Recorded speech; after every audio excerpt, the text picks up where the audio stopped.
Right, in this video, we're going to be looking at, actually you might already know what we're looking at. It's probably the title of the video. So let's just get straight into it. But as you start into my desk, let's just go through a couple of notes before we go into the actual data. All the testing was done using IEMs and the IEC711 coupler.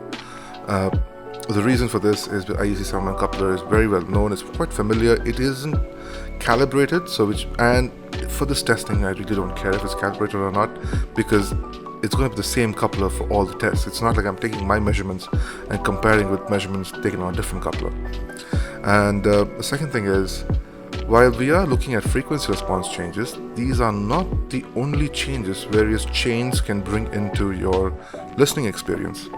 So for example, tube amps do add their own flavor of distortion, the level of which will depend on the amplifier and the type of tubes used, and even the brand of tube used. And then solid state can have something like a zero feedback topology, which does increase the levels of distortion. And the DACs themselves, for example, if you take a non-oversampling DAC, which seems to have some level of resurgence right now. I see a lot of brands coming up with the NOS mode. It's kind of crazy, but yeah. So non-oversampling DACs have a hard time applying the reconstruction filter because there's not enough time to attenuate the signal enough, and this itself will add a different flavor to the music. Of course, it's taking it further away from what is accurate, but it is a flavor that is added to music, and people seem to enjoy it. Otherwise, why would they be making it? So those differences we're not going to be talking about here. Distortion, variations in the DAC, which is also basically distortion, all of these we're not talking about. What we are talking about is changes to the frequency response itself. Does a particular frequency become louder or quieter depending on the amplifier? So what we have on screen right now are all the amplifiers or DAC amp combos I'm going to use for this test. And yes, all of them are DAC amp combos. It doesn't matter if it's a single chip solution. For example, the Cirrus Logic 43131 that is used in a couple of these dongles. If you look at the spec sheet, you will see that it's not only a DAC, it also has other stuff like filters, etc. Whatever is required to reconstruct the analog signal from the digital input time series data that we are getting.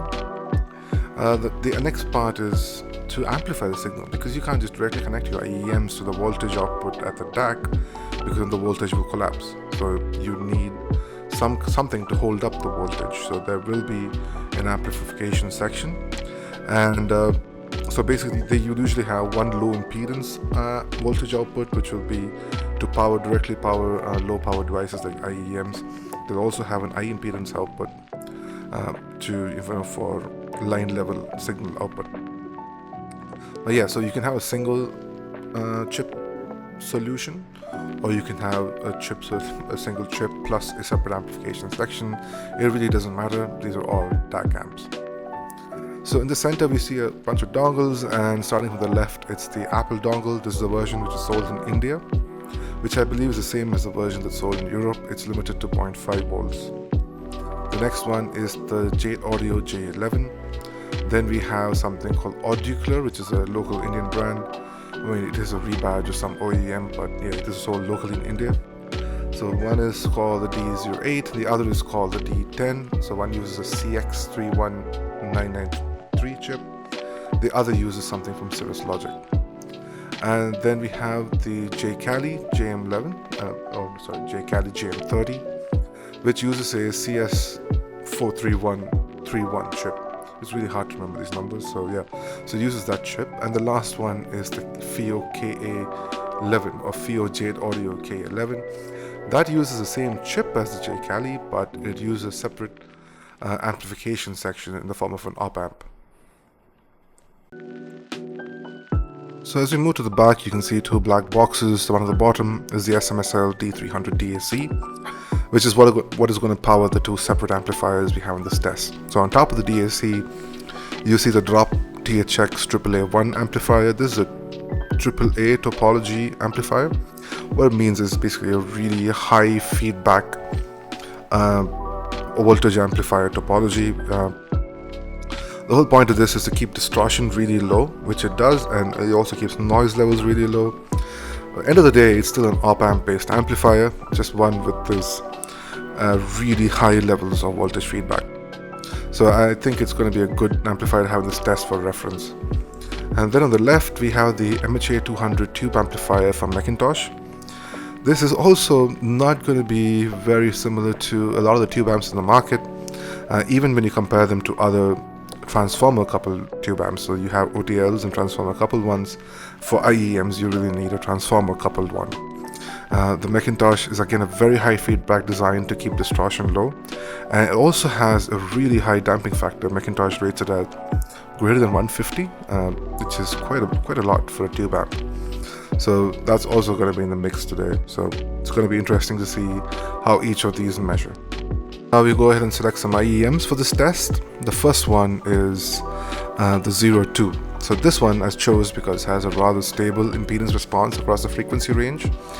And I wanted one IEM which would do that, so this was the one I picked. So it's a single dynamic driver and it's pretty stable. The next one is going to be the Dunu SA6 MK2. It's one of the first IEMs I bought. This is a multi-driver unit. It uses 6 balanced armatures, of course different types of armatures, so they're going to have varying reactiveness or impedance as compared to the 02.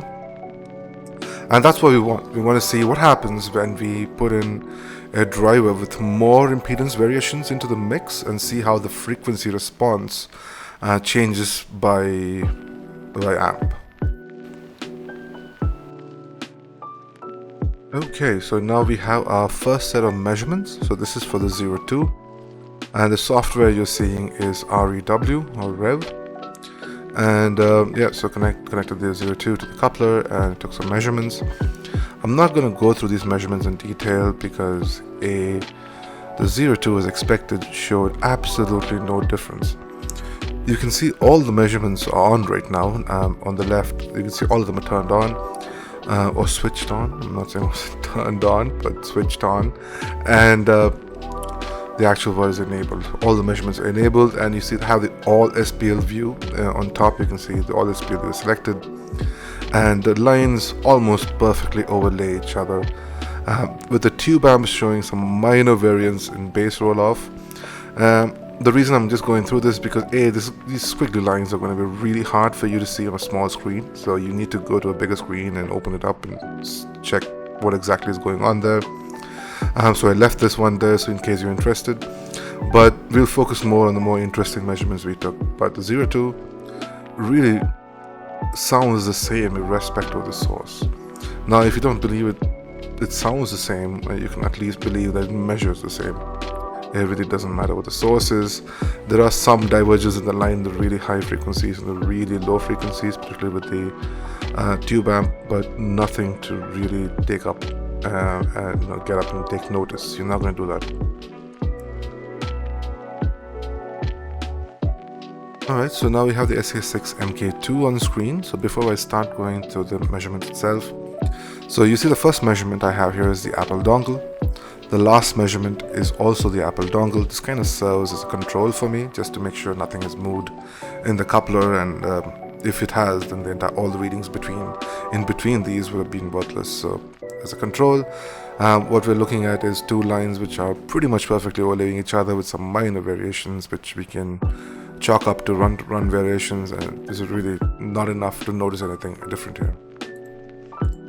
So I'm going to go straight to the most interesting comparison we have here, and that is to enable the tube amplifier. And immediately you are seeing quite a big difference. So even on the phone screen, the differences should be big enough to be seen. So you'll see how the kind of peaks here are kind of flattened. So before, the 13K peak was lower and the 15K peak was higher with solid state, but with the tube amp, these are both flattened out. And the same with the dip. So the dip here is flattened out again. It's not as steep as it was with solid state, which is Apple dongle in this case. And more importantly, you see the reduction in mids. This is about 0.5 dB of a difference, and this is going to be pretty audible. So we're not even getting into the other stuff tube amps add, like whatever distortion they add, which people like or some people don't like. That's not relevant for this conversation. The conversation is merely frequency response, and you definitely are seeing some differences. Also, if you're hearing cats in the background, I apologize. This is kind of their playtime. I really can't stop them.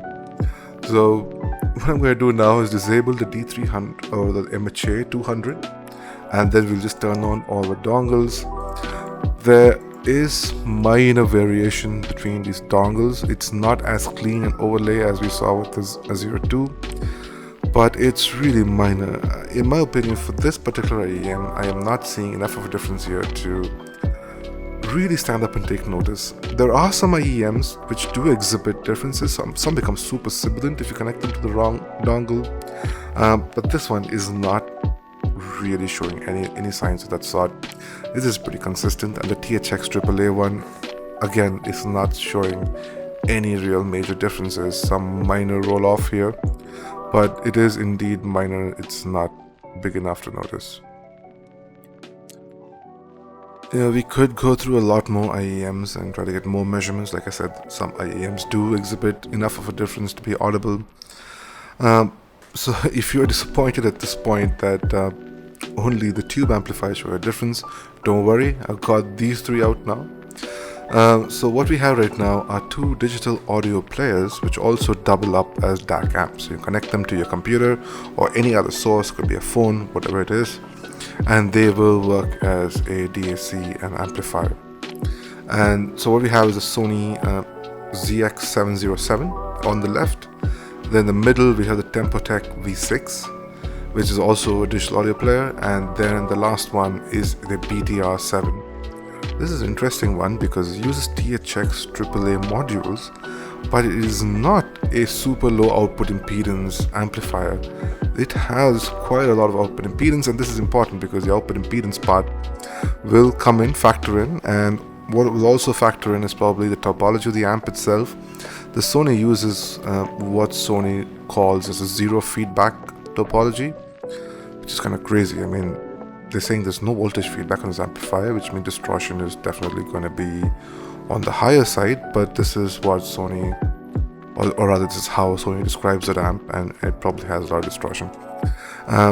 Then of course at the bottom we have the JA11, so I'm going to use this as a carryover from the previous set of readings. Previously we saw all dongles pretty much measure the same, and the differences are too small to identify. So this should serve as a reference to how the measurements looked in the previous run.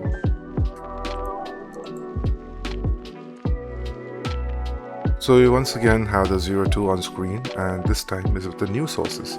And all of these sources, or chains rather, the source is always a PC. They have both balanced and single-ended output, so I went ahead and measured both, except on the Tempotec V6 where the single-ended is broken and I couldn't do that.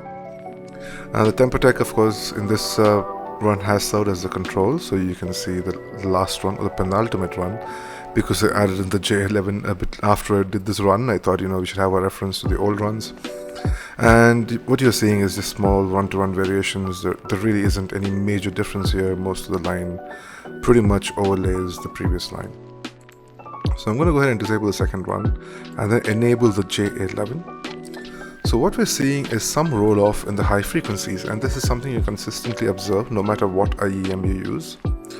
The Tempotec uses a op-amp based amplifier section, so really I do not expect too much difference between that and something like a K11 or just a DAC chip powered dongle.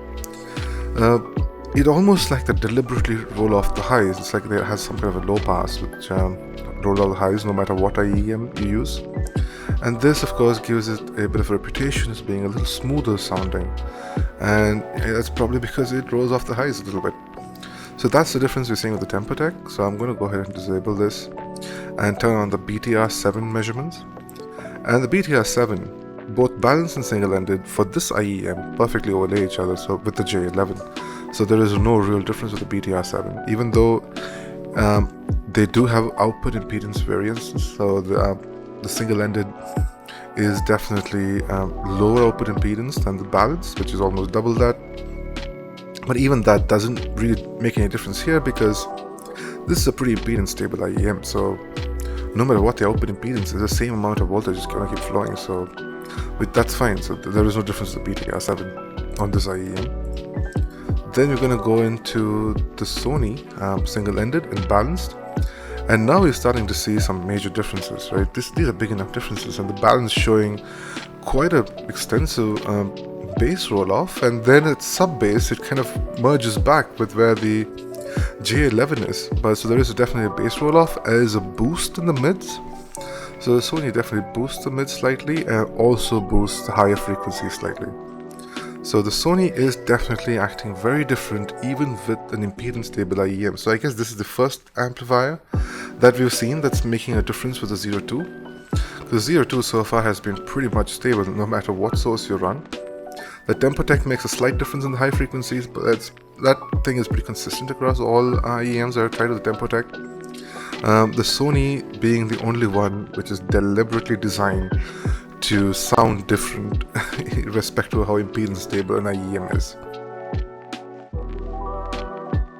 Alright, so now we have the SA6 MK2 measurements on screen, and for this one I wanted to start with all the measurements open because you see a kaleidoscope of colors going on. There is so much variation here, and you can just see it at a glance. This is not subtle or anything, this is quite obvious. So as always, I had a control run, so let me just go through that. Because the variation is so huge, I just want to be sure that the readings are fine. So you can see the first reading from the Tempotech V6 and the last reading Tempotech V6 perfectly overlay each other, so there's no issue with the IEM sitting in the coupler. I'm going to go through them one by one, just in case you're interested. You should be interested because this is the kind of variance we've been looking for, and do they sound different? And yes, they do. So I'm going to enable the BTR7 now. I'm also going to enable the JA11. And we know the Tempotech kind of follows the JA11 for the most part. It just rolls off the high slightly, which is what you're seeing here in between the Tempotech and the BTR7 reading. But the BTR7 balanced is quite different. This is almost like a 0.6 dB difference going on here. I'm just going to turn off this because it's confusing. And here again, we're seeing a dip of about 0.5 dB on both these peaks. Bass is slightly lower consistently, but it's the mids. The mids have been changed quite a bit with the BTR7. And this is the balanced output. And like you said earlier, the BTR7 has a different output impedance on balanced and a different output impedance on single-ended. Now this didn't matter with the earlier run where we had an impedance stable IEM. But now with this IEM, we are seeing differences between just the balanced and the single-ended run. So the single-ended has a lower output impedance, by the way. So it is closer to the J11 than the balanced output is. The balanced output is further away. So I'm not going to, okay, we can keep talking about the differences. This is not very relevant to you unless you have an SA6 MK2 and want to know what difference each source makes. This is not super interesting, but what is interesting and is the actual variation itself between these readings. So I'm going to just go on to show you the Sony. Again, the Sony being extraordinarily different. You can see how the sub bass is boosted. The mids are largely unchanged, by the way, at least until you reach 600 Hz. It kind of doesn't diverge till then. And then after that, it starts rolling off. The highs are boosted indeed. And just to be clear, when I took measurements, the Sony was set to direct mode. There was no internal EQ or vinyl simulator, which apparently puts the groove noise back in, or rather adds groove noise to the music. You can't put it back to music where it doesn't exist in the first place. But yeah, so you have all those kind of EQ and filters, none of this has been used. This is a full direct mode reading, and for sure you're seeing pretty big differences here. You can see how the peak has been boosted quite a bit in respect to a balanced single-ended, and this peak has been reduced slightly. So there you go. With this set of readings and a non-impedance stable IEM, we've come to a point where we are seeing major differences between DAC amp combos. Now, I say DAC amp combos, but it's really the amplifier we're concerned with here. The DAC itself possibly does not make a change to the frequency response. It can have better filters and so on, which might make it more distortion free, give you more distortion free dynamic range. But ultimately, the IEM itself is the source of most of the distortion, so most of them will get buried with the distortion the IEM itself has. So anyway, this is a topic for a different day. It's not something we wanted to cover. What we wanted to see was differences between sources, and there you go. You do have differences between sources. Can you EQ and achieve the same kind of differences? You most probably can. So you could probably just get a cheap dongle EQ and then achieve whatever difference you're seeing on screen if this is what you want to target. In fact, you might actually not have to do any of these, and you can actually EQ it to your taste rather than having a source which presents music in a certain way and switching through sources. You could just have one amplifier and then EQ. So yeah, ultimately the conclusion would be that there are always going to be circumstances where amplifiers will sound different.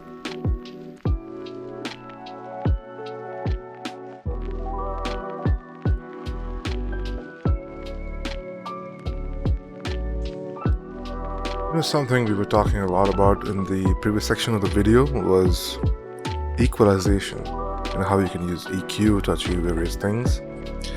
And parametric EQ is pretty widely available now. Pretty much all your devices can have some kind of parametric software installed, parametric EQ software installed, and you can enter your own biquads to achieve the result you want in the final frequency response. But there is a product that I just came across which is a little bit different, helps you take it to the next level, and that is the JA11 dongle. So this is something I've been using extensively in the past few weeks, and for sure I think it really does bring a party piece. I mean, the feature set on this really does set it apart from the other dongles. So the only problem is, to take full advantage of this, you need to have an Android device. If you don't have an Android device, you really can't do a lot with it. And since I do not own any Android device other than the Sony DAP, this is the device I'm just going to demonstrate what you can do with it. As far as the frequency response or how it sounds is concerned, as we saw before, it sounds like pretty much any other dongle. There might be some minor variances. Now, how do you deal with those minor variances? How do you tune it to your taste?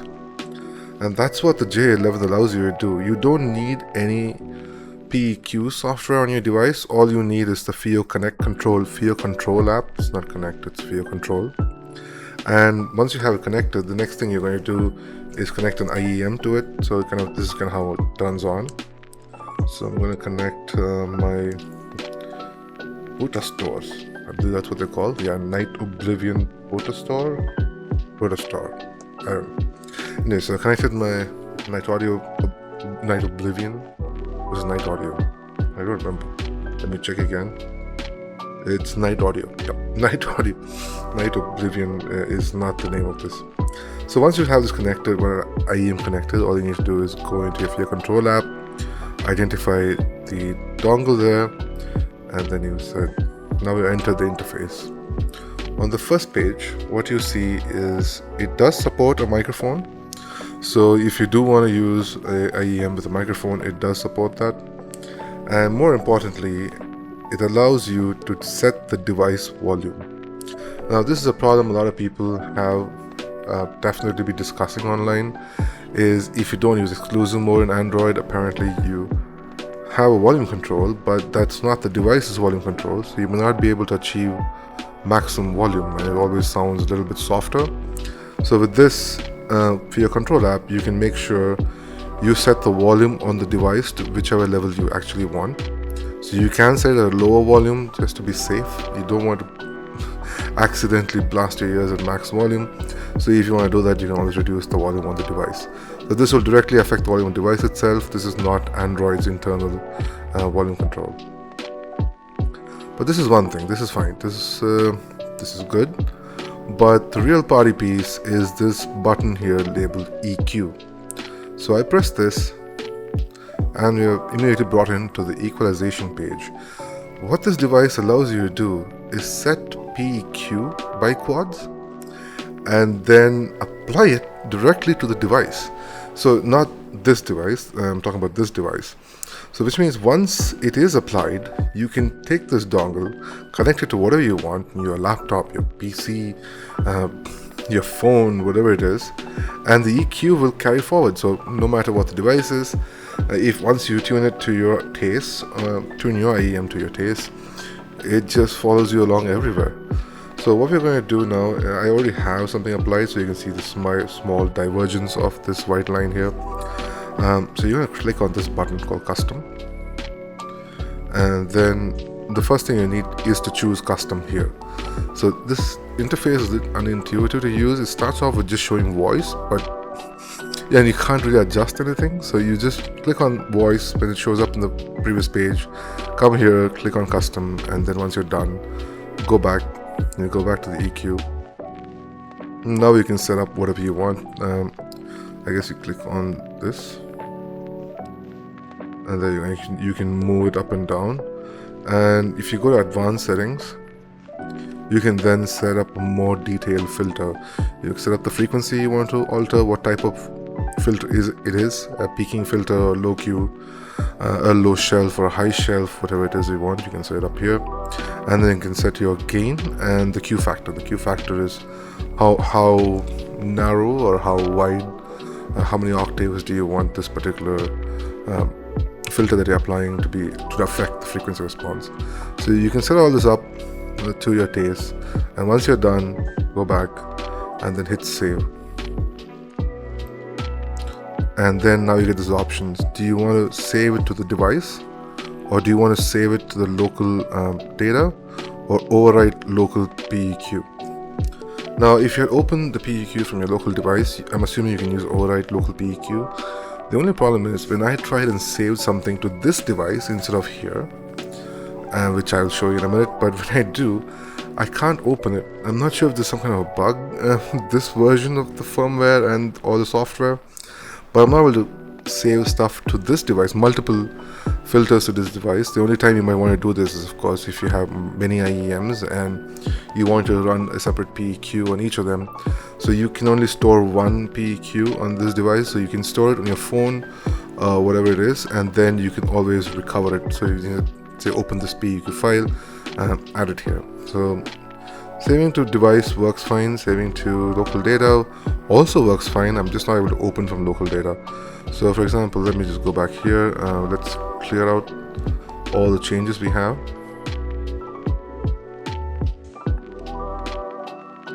So now all changes have been reset. I'm going to go back and click on custom and then go to local. So you see device, local. So this device, these are the options which are directed on JA11. The local are the options which are on the Sony here. So this is something I created, saying my custom, and my phone and my device decided to shut down.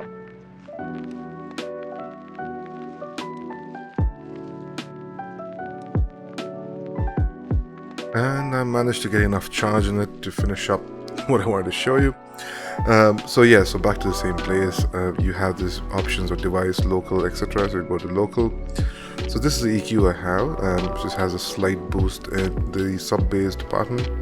Let's go ahead and apply this. Unfortunately, it does not get applied, so I've not been able to successfully load up something from my local, but turning the EQ directly to a device works fine. So this device is definitely a game changer. Apparently uses a DAC chip from a company called KTM Micro, and apparently there are a few other devices who use the same device, use the same DAC, but they don't come with the companion software the Fiio JA11 comes with, which allows you to do all of this. So now you can EQ and carry that EQ everywhere you go, so it doesn't matter what device you use as a source, the EQ is always going to be there. So pretty good dongle. I will definitely recommend this. No wait, I'm not recommending anything. I'm not sent, these products are not sent to me for a review or anything, so I'm just going to say, if you are looking for a dongle, do have a look at the JA11. The features it has definitely sets it apart, and will also allow you to play around with EQ to achieve the frequency response that you really want to see. And with that, I think it's as good a time as any to end this video. I hope you had fun watching it. I definitely had quite a bit of fun making it, but it might be a bit boring to watch, so hopefully you weren't too bored, and let me know if you want to see more.